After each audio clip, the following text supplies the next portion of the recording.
Alex, you are a madman. Why have you joined a bizarrely named agency, Brain Juicer?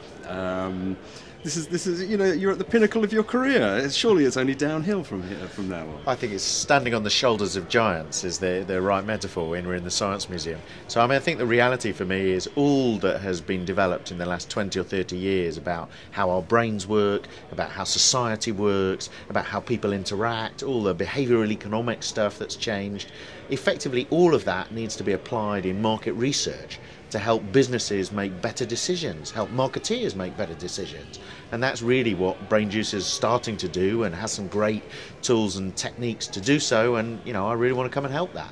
I can't remember the last time I was in a boardroom where a key business decision was being made on the basis of real data and real understanding on customers and their behaviour. And I think that's a big shame, and that's what Brain Juice has an opportunity to change. Well, you wrote, a brilliant article for Research World, exploring this truth that market research, however much it aspires to being in the boardroom, has no clue how far away from the boardroom it is. Yeah, is that fair, and why?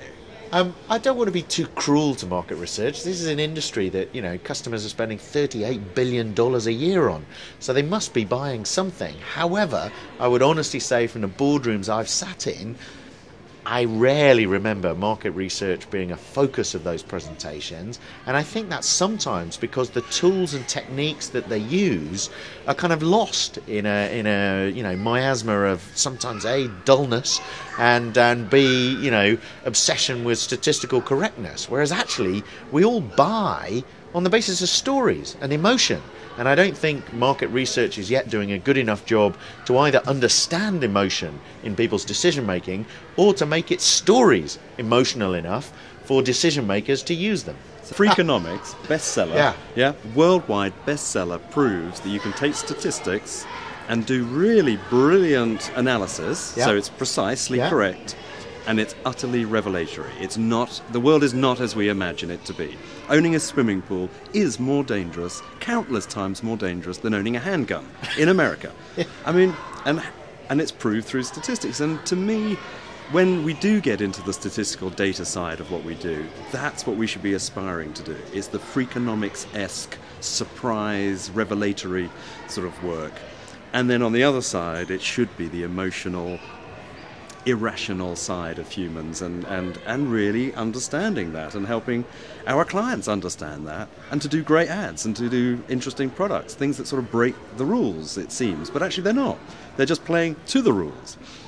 I think there is a great poker player in the US who also is very good at backgammon and happens to be very good at chess, which is quite unusual because they're not usually that people are good at all three of these things. But what he describes it as, I think, is perfectly. He says basically chess is a game of information.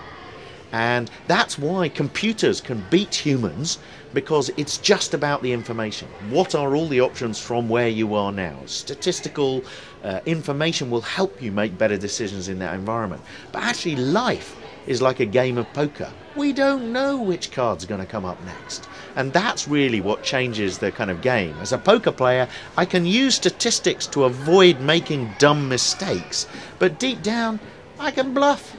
And life is a combination of which card gets turned over next and the bluffing of nature and society all around us. You had a nice example in the article of how to take results and persuade organisations to do the right thing. So Dove? Yeah, and apparently this is a real story, a true story, apparently. Yeah, no, I heard that the Unilever board really wanted to persuade a bunch of, guys over 40, and let's face it, many boards are guys over 40, sat in a room that women felt differently about their bodies and felt under a lot of pressure to be beautiful, to do amazing things, and that this positioning, kind of real beauty for real women, was genuinely different and was a huge opportunity for Unilever to take.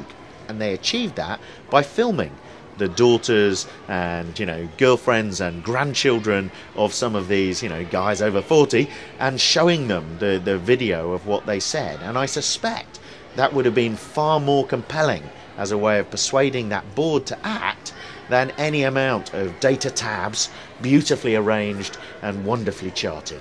Okay, so I mean, Brain Juicer, you know, we're trying to do innovative stuff. We're recognised a little bit for trying to change the rules. But what happens when we actually start achieving our goals of being a big, genuinely global kind of top 10 agency? Don't we just become another research factory? And if not, how? How not? And why not? One is hiring great people. Many of, you know, the great people who are already at Brain Juicer, I think, and I use the word advisedly, are kind of refugees from the traditional kind of market research houses, and have come for a belief that you can do it better and do it differently. I think we've got to inculcate that flame and keep it alive by constantly reviewing, you know, how we do things, making the place a fun, you know, a working environment. That doesn't mean you can't do, you know, statistical rigor or all the other things that kind of like underpin it. But basically, you know, we're a factory for understanding human behaviors and emotions and translating those into stories that help big businesses make better decisions on behalf of their customers. Alex, it's great to have you on board. And you too. We are very lucky. Cheers. Thank you.